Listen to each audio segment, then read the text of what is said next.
Today I am in Brisbane, Australia, joined by Michael Larsen. Welcome on the podcast. No, thanks for having me, Mark. I've been on the podcast for the last 18 months and from my perspective it's had such a positive impact on the industry, sharing some great stories from some absolute icons and legends of the industry really, so I'm super honoured to be here and very excited. Yeah, well, I think the honour's mine. Yeah, you're Young Professional of the Year. No, it was a great couple of days in Adelaide. It was good to finally meet everyone in person that was in my program, just with the logistical nightmare, I guess you'd call it, of all of our sessions run via Zoom because of us being all around the country. It was good to finally meet everyone in person, see a lot of new products, suppliers, a lot of new faces as well. And yeah, it was a great way to finish off by winning the award. It was a great achievement not only for myself but for my parents and our business. So no, it means a lot to small family business awards like that. Yeah, very nice. So maybe for the audience, you want to give a little bit of a background on how you personally got involved in the industry, because you are, I think, we were talking about before the podcast, the youngest person to come on that podcast, a tender age of 19. So maybe you're still new to the industry, but it would be interesting to talk about how you got into the equipment rental industry. Yeah, for sure. I guess I'm definitely new. I've only been full-time with our business for 2 years, but I've always been in, around and involved for a long time. It's been a very big part of my life, for sure, with my parents owning the business. But I through my high schooling in grade 12 and everything like that, I actually wanted to be an international airline pilot, and I was doing all my flight training and study for that, and graduating in 2020 with COVID, probably at the worst time and a peak. Aviation was one of the worst industries you could have picked. So we're actually, before my final exams, I was kind of lost and unsure where I was heading and not sure what my career was even going to be at that stage. So we're kind of sitting at the dinner table with mum and dad was actually reading the HRIA magazine at the time and said, there's a program called HATS that's run by the association. Why don't you come on board with the business, help out, and also continue your studies and gain a qualification whilst you're doing it. So that was really my start full time with the business. And then that transitioned into the Young Professional Network, Young Professional Program, and now I'm here today. Wow. So maybe just for the audience as well, do you want to give a bit of a rundown on what Larsen's air conditioning hire is? Yeah, so Larsen Air Conditioning Hire was started by my parents, Dave and Caroline, in the early 2000s. And we are located in Rockhampton, Central Queensland. We have the one location in Rockhampton, which is our hometown. And we operate statewide within Queensland. And our core business is really power and HVAC, being industrial portable temperature control for air conditioning, heating, chilled water, and we also have a range of generators. So we really are a more specialist solutions-based company, I would say. We very rarely dry hire. We really do supply to heavy industry with the mining sector, power station maintenance, energy providers, and also the gas network. And with that, all of our product is really tailored towards those industries. But the real origin of our business actually was in diesel tank hire over 20-something years ago. Mum and Dad had 2 or 3 diesel tanks that was hired to the Telstra network on long-term hire, and that was really their first exposure to the industry, was actually of diesel tanks. And with Dad's background, then he transitioned into air conditioning hire. And it really has just grown organically from there, being a very much a backyard operation at the start, and now just grown into what it is today. Yeah, very nice. So before the podcast, we spoke about, at one point you didn't actually think that having a career in hire was a career. So can you talk a little bit about like that mindset before, and maybe why you thought that potentially, and then what eventually opened up your mindset to think differently? Yeah, I think it is funny. A lot of people say they didn't realise hire was an industry they wanted to get into, and they were kind of thrown into it. And I was around the business all of my life, and I still probably didn't see it as a career. And I think I was just very much fixed on the idea of my pursuit of aviation, for sure. It kind of probably clouded the fact of our business being an option. But I guess the real turning point for me was we went to Hire 21, which was on the Gold Coast, and I was invited to one of the Young Professional Networking for Success nights, and I really just saw it as such a progressive, interesting industry, and just with our business being much more specialist, I'd always seen our business but never the industry in general and from abroad. So the turning point for me was definitely HRIA 21, meeting all the young professionals from that year, and really got me excited and saw a really great career in the industry. And then I guess when you went to that trade show, which I think it was in Gold Coast that year, did you realize how big the industry really was? No, well, I guess with our business being a much more niche market, I'd never been fully exposed to general equipment hire. I've always heard about it and seen it through Dad as such, but yeah, it was an eye opener for sure. And the shows are are amazing and really, I think, a bit of a bucket list item for most people every single year. So yeah, no, they're great. And a bucket list item for you. You said never been to Sydney before, and so next year's show's in Sydney. Yeah, no, I'm super excited about that. I think we'll all be going again. Mum and Dad have been in the association for a long time, but had never really accessed it fully until I started with the business. So it's great to get them away from the business for a couple of days and see some new products and meet some new people. Yeah, nice. So what was your first role that you had when you came onto the business? And then maybe it might be the similar role that you're doing now. What's your role today? Yeah, I guess when I first started, it was probably more slave labour than anything in a small family business. When I was quite young, being thrown into the wash bay and things like that. But no, I've always been in and around the business, and I've always loved it, really. But my day-to-day is a technician with the business. But with our business being quite small, every day is very different. There's a huge variety in especially what I do. Some days it might be deliveries and installs on site to quoting and speaking to customers, and some days still in the wash bay. So it's very varied. Every day is different.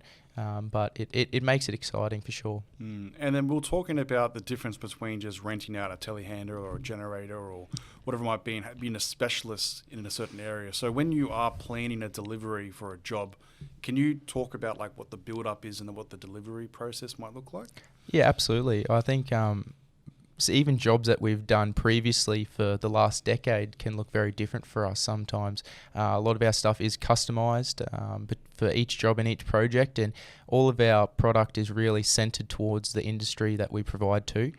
But yeah, we do call them Lego kits that we can turn up with and make a situation work and create a solution for the customer. So it's a very big variation compared to just regular dry hire. So we definitely come across a lot of different issues on site. And so earlier we were talking about the Young Professional Network. So were you introduced through HATS? Was that the first introduction? Yeah, so through HATS I got to know Aileen from Strategic Alignment Training and Sally from the association, and they kind of firstly invited me to the Young Professional Networking for Success at HRIA 21. And I'd never really known about it, even I guess in the HATS I'd briefly heard about it, and yeah, that's what really got me excited was at HRIA 21 and being added to the Young Professional Network. So no, that was definitely my first exposure to the program, and no, it was an amazing program, and super thankful for my parents putting me through it. Thankful for the association. Programs like this are super helpful to small business that don't have internal training programs as such, and it's given me a huge step up. Nice. And so maybe just to explain to the listeners, when someone joins a program like this, like what's your requirement? Like what effort do you put in? Like what does the year look like? Yeah, I think most of the sessions are set up very well for you to turn up to. It's very organised for strategic alignment training and the association. So to me, and what I said to the guys starting this year, is really what you do after the program that matters, and really reaching out, growing a profile with LinkedIn and social media to network with people and just growing connections, especially when you're quite new to the industry, and it sets it up for a long career. And you get assigned a mentor as part of that process? Yeah, so my mentor was Mick McGarry from Queensland Forklifts. And Mick was amazing, being involved in some corporate businesses, but also running his own small business, and now being general manager of Queensland Forklifts. So Mick was super generous with his time, and the addition of a mentor for me was super helpful because, my, I guess, leadership team, I would say, in my business are my parents. So a lot of questions that you might not be comfortable to ask or stepping on toes with a manager as such, the mentors are great just with the fact of having a bit of a sounding board of someone and a third party completely external to your business that can offer advice and, mix great with his stories, and you might pick up on some things that might save you in the future as well. And like I said, I'd always been around our business, but never exposed to other rental until I started full time, and it was good to see mixed business as well and really learn their procedures. And he's got some great staff there and some, wonderful new facility they've just built in Brisbane. So no, I'm super thankful for Mick, and I think it'll be a relationship that'll continue all throughout my career for sure. That's nice. And so what's the format? Do you talk once a month, once a quarter? Like, how does it work? I think with Mick and I, it was quite casual. We set up, I think it was probably every 2 or 3 weeks we'd have a Zoom call, which was good, and that ranged from anywhere between 45 minutes to an hour and a half, depending on how busy we both were. But, some weeks if I had a question or a query, I'd just send him a text or a call. And no, Mick was really good throughout the program, and there was so many people that weren't even direct mentors to myself that now, I quite look up to, and I'm really thankful for them throughout my time over the last 12 months, and, real industry leaders that, I look up to now, and people like Aileen Hiskins, Strategic Alignment Training, Ken Mayer at East Coast Generators, people that, now have a great relationship with, and I would never have been able to meet people like that without the program, being a small family business in a regional area.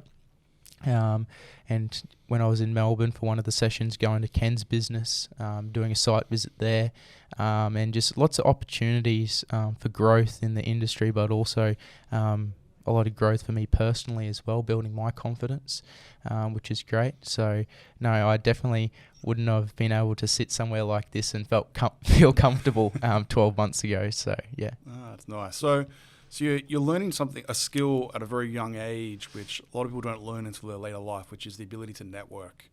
So is that something that you thought much about when you were younger, or how did that come about?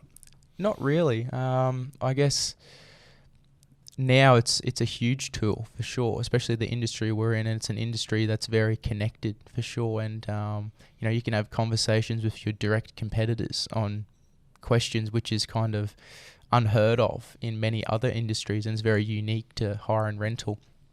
But I think at HRIA 21 that first night, I was probably terrified in the fact I had to meet a lot of people older than me, and I was the youngest person in the room. I think I was 18 at the time. So only a year ago, but no, it's huge for sure. LinkedIn's great that they run you through in the program how to have a presence there. It's an easy way to connect with people if they're in different states and different companies and things like that. But no, I think the networking's huge, and now I feel a lot more confident with it, a lot more comfortable. And no, it's a great avenue and a great tool to build yourself and build the brand of your business. And so if you could give advice to someone that wants to start networking, what would your few tips be, do you think? I think for me, it's really just an experience thing. The more I do it, the more comfortable I feel. I think that's with a lot of things, not just networking.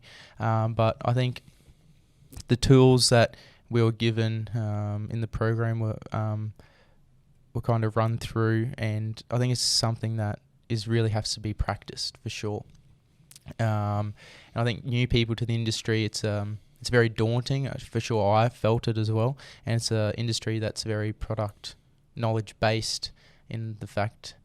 So I think reaching out to people is the only way you will learn. And as daunting as it feels, it gets easier. And most of the people that you're speaking to were in your position once as well. Even if they are senior leaders, managers, or quite high up in an organisation, they probably started as a hire controller or in the wash bay or something of the likes of that. So no one's scary, I'd say that. Yeah.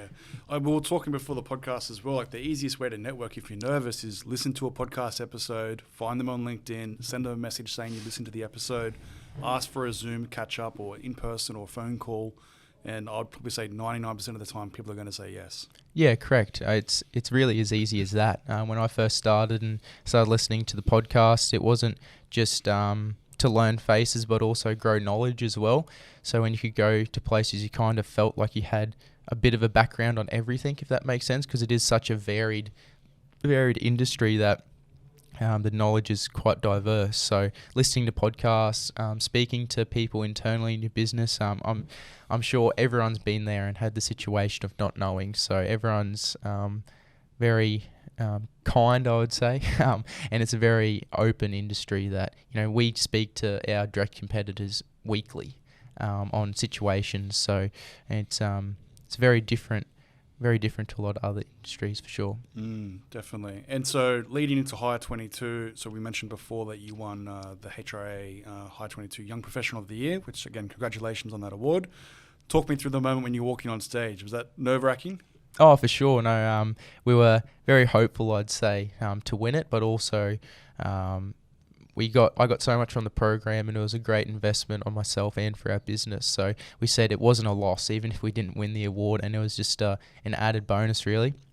And yeah, I think I had an idea of who I wanted to thank for sure. Mum and Dad were super excited. I think Mum cried a little bit, but no, I got up there and there was 350 faces looking at me, and I was a bit nervous, but no, I think silly little tips that I got from the program made me feel not more confident, but more comfortable in that situation. Just imagine everyone's naked. Is that what they said?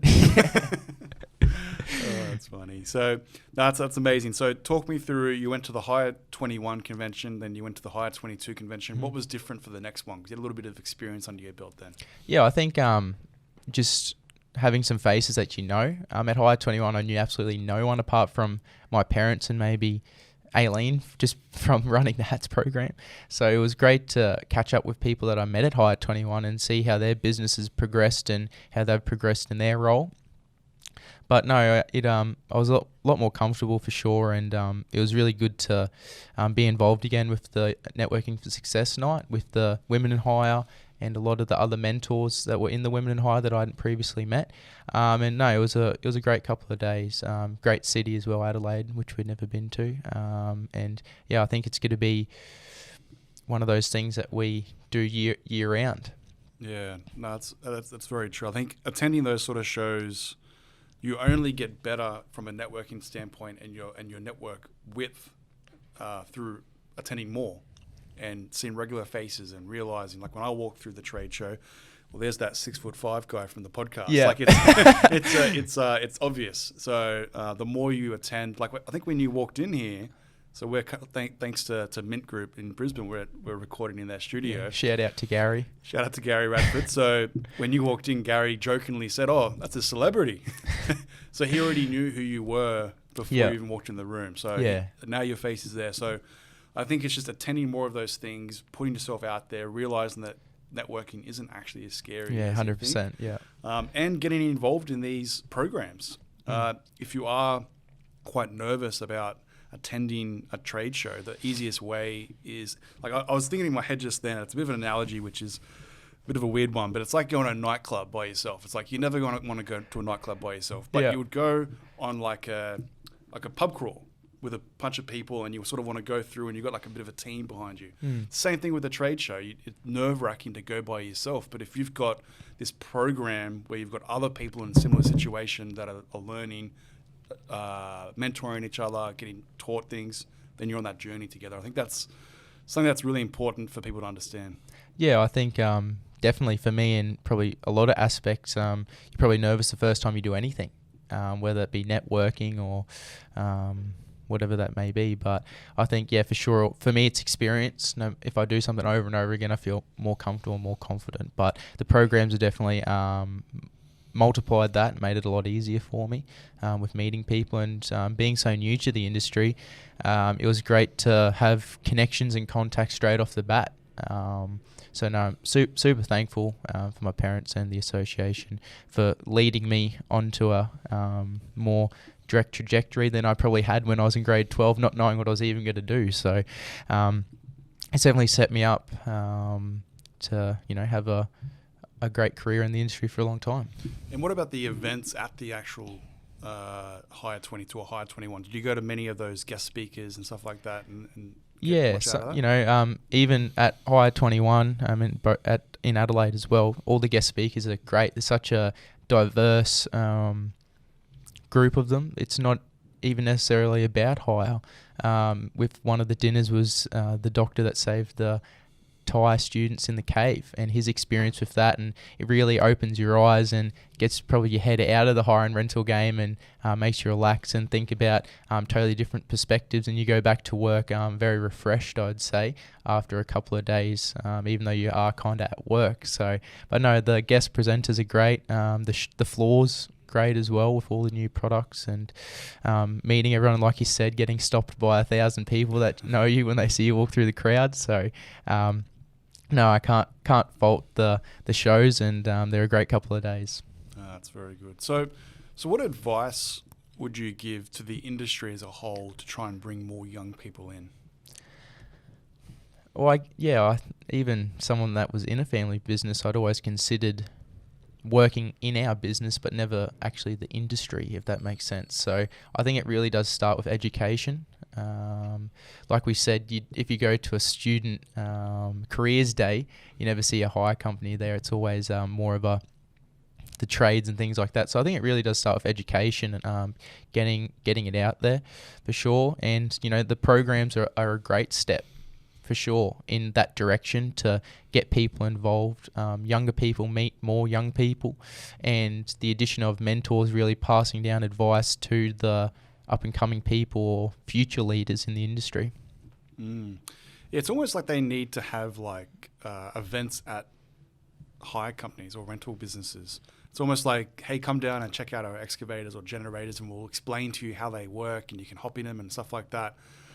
It's something that the industry as a whole probably needs to work on, and the trade associations can't solve it by themselves. It needs to come from the actual businesses within the industry as well. So it is definitely something that I think needs to be addressed for us to continue to get more young people in. Yeah, I think there's a lot of initiatives at the moment. We went to a Queensland meeting recently, which was at the TAFE here in Acacia Ridge. And it was actually for the EWP sector, and setting up more training around that specifically for EWPs, and not even that specifically. And with the HATS program, Women in Hire, and the Young Professional Network, it's definitely a step in the right direction, and it takes time to get the word out there. And I think they're doing a great job with what they're doing.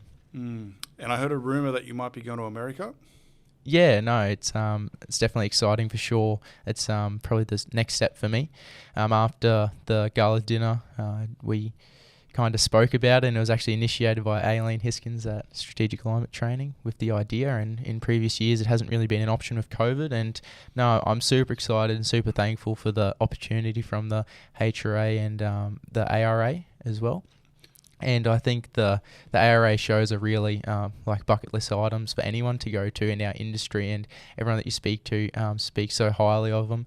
And then to be placed in a rental company in America, really grow my knowledge, see a different perspective as well on how they go about the rental game, and also, I guess, experience business different from my family business will be exciting, and to grow a lot of relationships and contacts over there that I can hopefully keep for many years to come. Yeah, so just to fill the audience in on that one, so there is an opportunity to do an exchange program between Australia and the US, and then the US and Australia.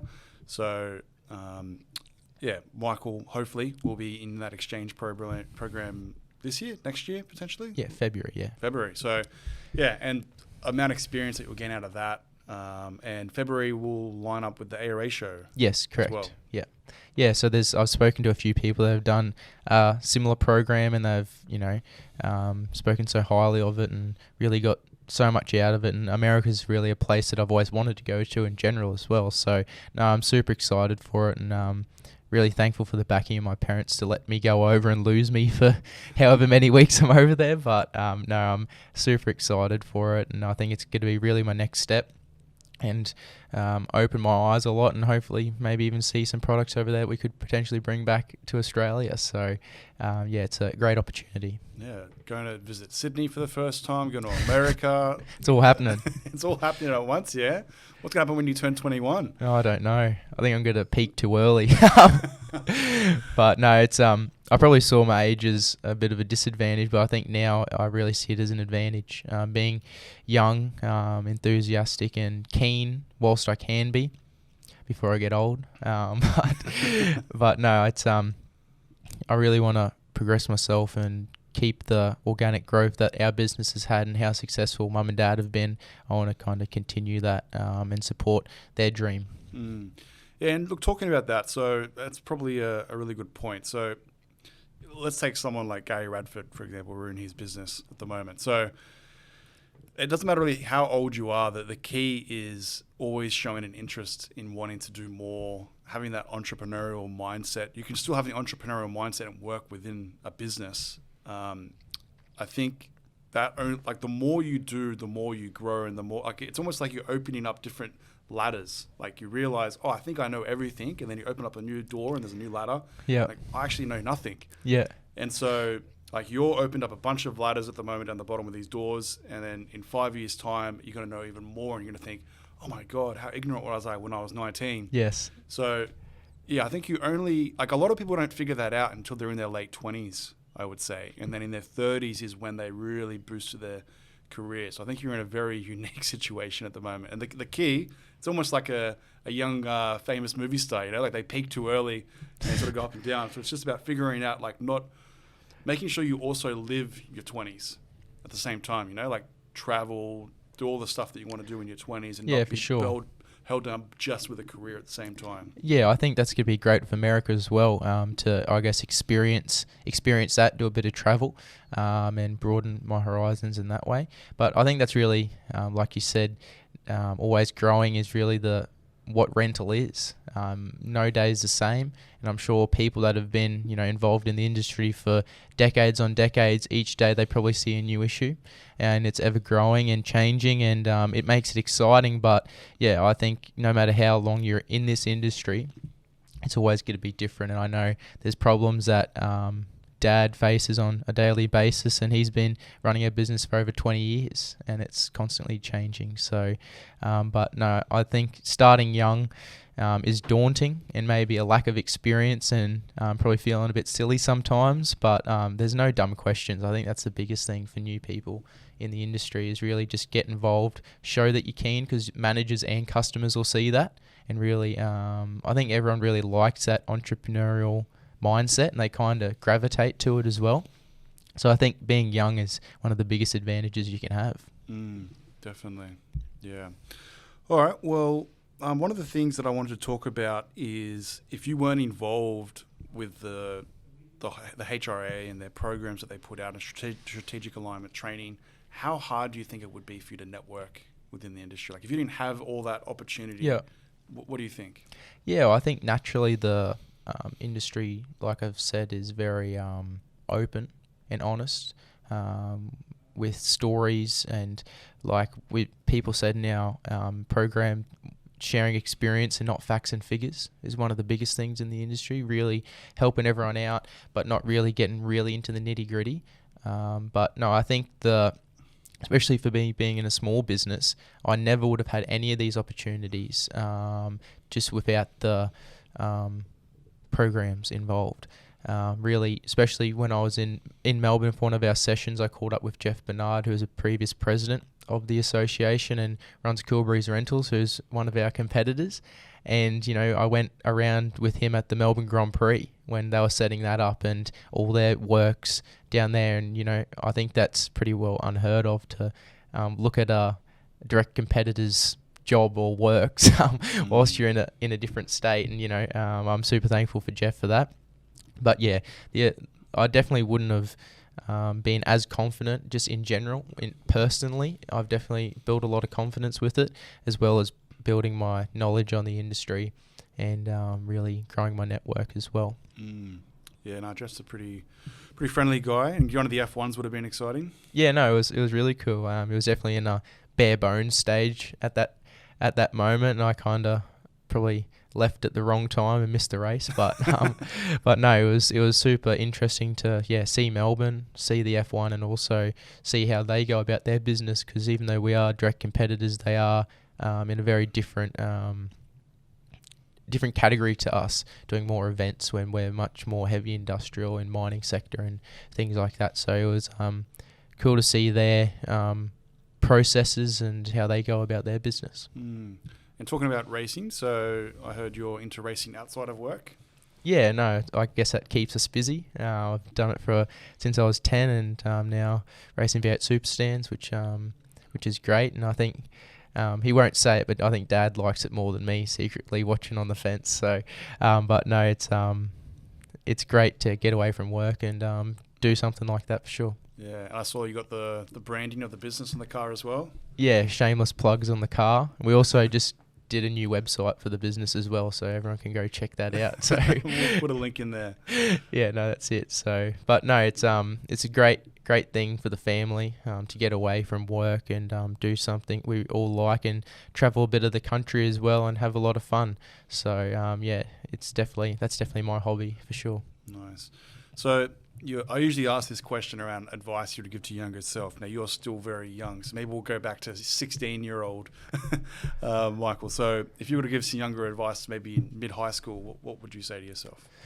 Yeah, well, I think I probably, not that I wouldn't give myself any advice, but I think failure is probably a good thing in some ways. I think everyone needs to go through it, and you kind of get to where you are today with those failures and how you progress with them. So I'd probably say, just stay keen, be excited about what you're doing, and really get involved in no matter what that was. Probably, everyone says what's some advice for family business. One, don't work for your family. It's headache sometimes, but no, it's all good. No, I'd say I don't know if I'd have a specific piece of advice necessarily, because I think all the failures are all a good thing in the grand scheme of things. So let's touch on that a little bit. So working in a family business can be hard sometimes. So how does your family business make it work? No, I that was just a little bit of a dig at Dad whilst I could, but no, it is hard sometimes, working and living with your parents. It just is what it is. Everyone's going to butt heads eventually, but no, it's something we're all passionate about and always have been passionate about. So Dad, I think, sees the business as a bit as his baby in some ways. And, it's really good working towards a common goal. And what we do every day really impacts us, and every decision is like that. So I feel there's a lot of responsibility with that, being quite young, making those decisions that isn't just going to impact a business, but impact your family as well. But no, I really do enjoy it, that's for sure. It's good being quite a small business, seeing every single part of the business, not being in a specific section, and really, getting involved in a lot of different situations. Do you get an opportunity to turn off the business at home? No, Dad doesn't turn off. It's business 24/7, but Mum's definitely the mediator, I'd say, in our business between us. But no, it's just been a huge part of my life and what I've always known. So yeah, that's nice. And so you're still very young, but we'll ask the question. So how do you define success at the moment? Yeah, that's a good question. I'd say I'd probably answer that in two ways. One, with our business, even though we are quite small, we've been, ever growing organically and naturally progressing with our new depot we just moved into, and the likes of that. But I think, we are really customer driven and customer focused, and all of our product is based and customized to the section that we provide to our customers. So I think success for our business really is customer satisfaction at the end of project, and how we can tie into that and make their job easier, and our product constantly changing and evolving to their needs. So I'd say definitely it is really customer satisfaction for us, is success for our business. I'd say personally, I probably don't have a definition for success yet. I think I just haven't experienced enough or been around long enough to probably have a definition or how to define my personal success. But I'd say if I was going to put a definition on, I think success is just growth for sure. For me, I want to be better every year, improve myself and continue what my parents have started. And I really think, success is just growth. Yeah, very nice. All right, Michael, well, thank you for coming on the Rental Journal podcast. No, thanks for having me, Mark.